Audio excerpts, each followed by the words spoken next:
I'm Jaime Dempsey, and I'm on a quest for a mysterious cloak mentioned only in the vaguest of rumors. Everything I've heard points towards the southern Philippines, where the old ways still live in the Manobo warrior tribe. It is said that their priestesses can weave a cloak from the threads of my life, recording my past and blessing my future. I'm on a quest to find the priestesses and prove myself a warrior worthy of such a gift.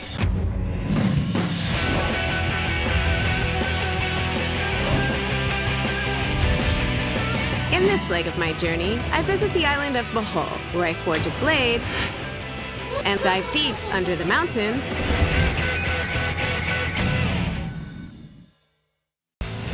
After a 75-minute ferry ride along the Cebu Strait, I arrive in Bohol.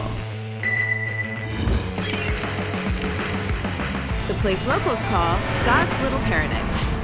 Bohol is famous across the world for its beautiful landscape, natural attractions, and classy resorts. But here in the Philippines, it's also known for the first treaty ever signed between Filipinos and Spaniards. So I'm going to a monument in Baclayon City to find out more.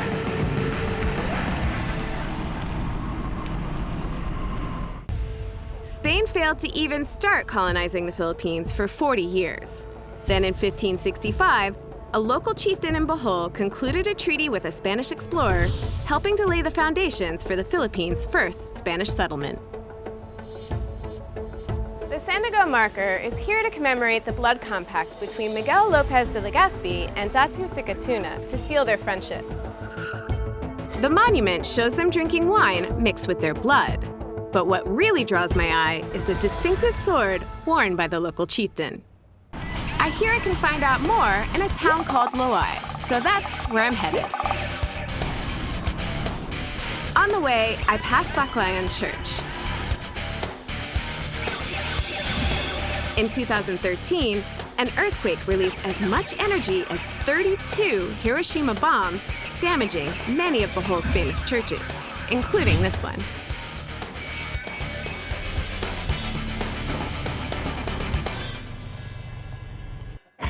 Loai is a smithing town, and while many of its traditional blacksmiths have quit the trade, there are still some who forge the famous Filipino blade called the Bolo.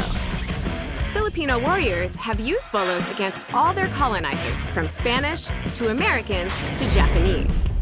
In fact, in World War II, the first Filipino regiment was called the Bolo Battalion, after their favorite close combat weapons.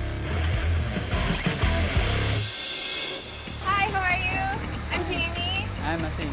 Nice to meet you. I'm sorry to bother you, but I saw you from the road, and I just wanted to stop by because I'm super interested in finding out about bolo making. Masing makes all sorts of bolos, but the bolo I'm interested in is the barong, the warrior's blade. So what kind of metal are you using to make the bolos? This is from old trucks, bearing, and chainsaw. So it's scrap metal that you repurpose for bolos. Oh, that's awesome. All right, I'll watch you first. The steel is heated in a furnace with temperatures of over 1,000 degrees Celsius. When it's malleable enough, the smiths pound it on an anvil until they get the desired thickness and shape.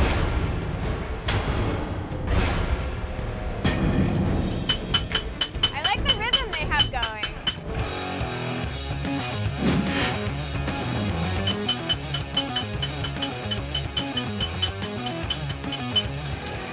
Look at that. Okay, it's ready for grinding.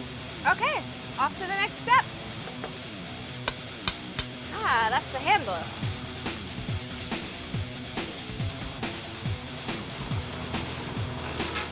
Aha! So this is how we sharpen the bolo. Woo! It's like fireworks.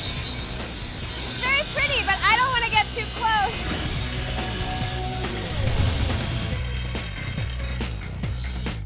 Okay, it's finished. Already finished. Awesome. All right, my turn.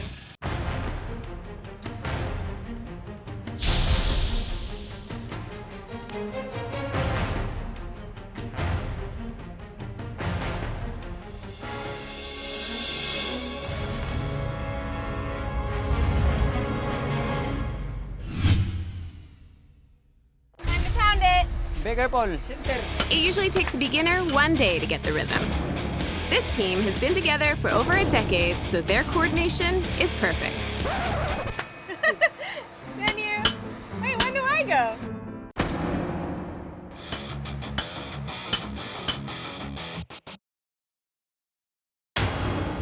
I don't know what the rhythm is. But Masing says he'll help me, so I want to give it another go.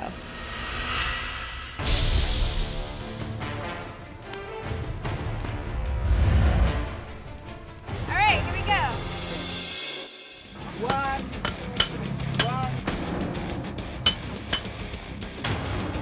1. It usually takes roughly 15 minutes to hammer a bolo into shape. Even after I get the hang of it, it takes me 30 minutes of non-stop pounding before Masing is satisfied.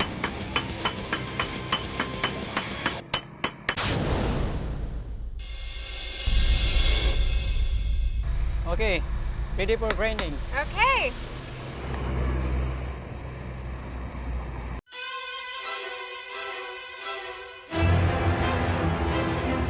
Look, Mom, no safety goggles.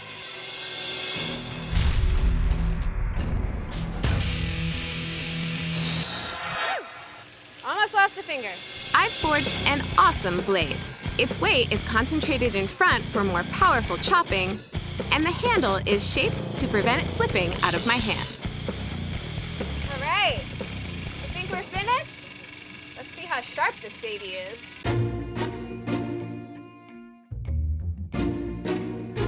This is how you slice a watermelon.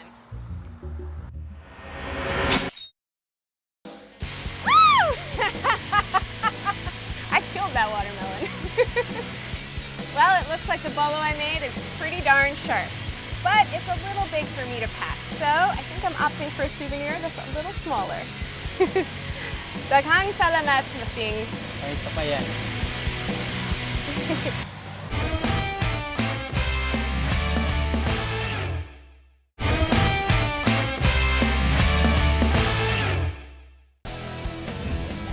About half of Bohol is covered in limestone, resulting in many famous features. And I can't leave without seeing the most famous one of all.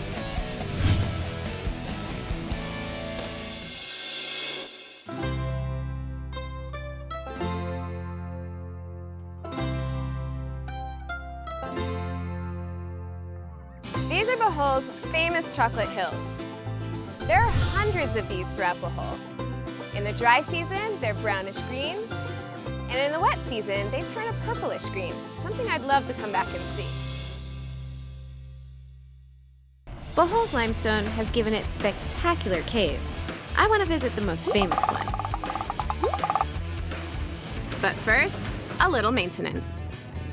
After my long haul, I decided to stop for an oil change. This baby's taking good care of me, so it's time for me to take good care of it. Are we all set? Yes. Thank you, sir.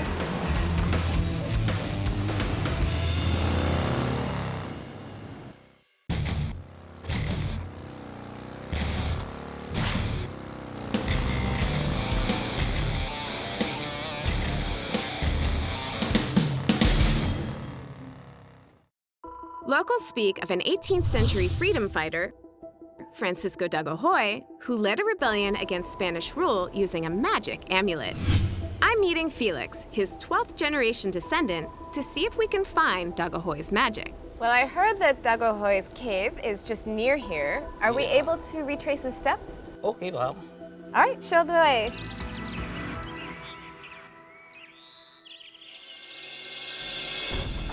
If Dagohoy's amulet is anywhere, it's probably under these mountains and a limestone cave complex that used to be his base. There, Dagohoy's magic was strongest. He was cornered many times, but always disappeared, reappearing miles away. This is the one of his headquarters. So cool. This is a whole different kind of spelunking. Imagine retracing steps that were made roughly 300 years ago. Lead the way. Legend claims that Dagohoy's amulet allowed him to turn into a breeze, blowing from mountain to mountain and slipping past the Spanish. time to enter the caves and see if there's any truth to these tales.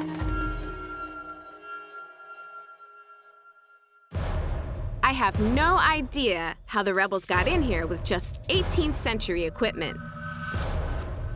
It's a 17-meter drop to the underground passages that once housed Dagohoy and his 20,000 rebels.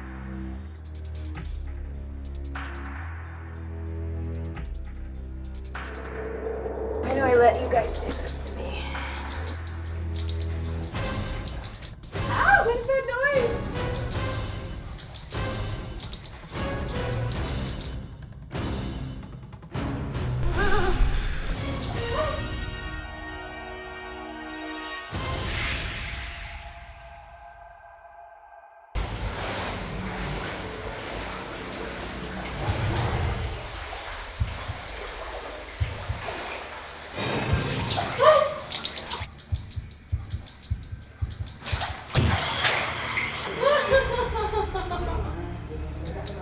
Where is it?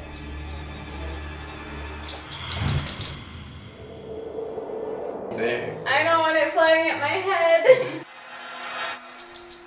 Don't listen to him. He's going to say they're birds, but they're not. They're bats. I told you! Okay, well, I hope I don't see any more. Oh, here it comes again.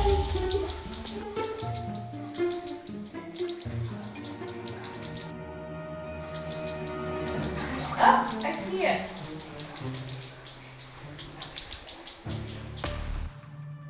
The bats aren't the only creatures here. Bohol's caves have their own underground ecosystem, consisting of rare and strange creatures like albino crabs.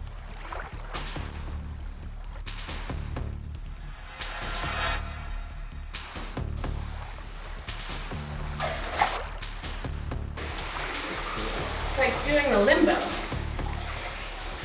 The cave has changed since Dagohoy's time. Most recently, the 2013 earthquake sealed old passages and opened new ones. I have no idea how anyone could navigate this maze without electric lighting. No wonder they say Dagohoy's amulet also granted perfect vision in the dark. Still no sign of Dagohoy's amulet, but we may have found a small piece of his magic. I can't imagine being the first person to do this. Follow me. Without flashlights.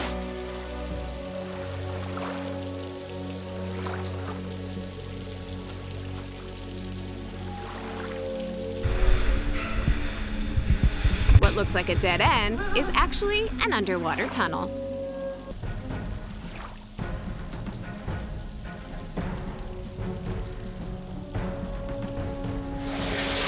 Here we go again. The cave complex is riddled with underwater passages. Swimming through them leads us to other caverns. Some even lead to other exits. Perhaps this was the source of stories about Dagohoy's amulet and his ability to disappear. I can imagine how impossible it must have been for the Spaniards to find out just where Francisco Dagohoy held his secret meetings in such intricate caves, and I've only seen 1/3 of them. I'm surprised none of them got lost. Sir Felix? Sir Felix?